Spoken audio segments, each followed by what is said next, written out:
Presenter Ruben Onsu bagikan momen dirinya menjenguk Dorce Gamalama di rumah sakit. Seperti diketahui, beberapa hari lalu Dorce Gamalama harus dilarikan ke RS. Dorce mengalami hipoglikemia, yakni kondisi ketika kadar gula atau glukosa dalam darah terlalu rendah. Kini kondisi Dorce membaik dan bisa berinteraksi dengan orang lain.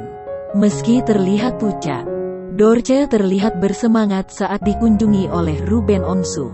Nampak senyum lebar tersungging saat dirinya dikunjungi oleh Ruben. Momen pertemuan keduanya diunggah suami Sarwendah Tan di akun Instagram. Senin tanggal 25 Oktober tahun 2021. Tak ketinggalan Ruben menuliskan doa agar Dorce segera sembuh.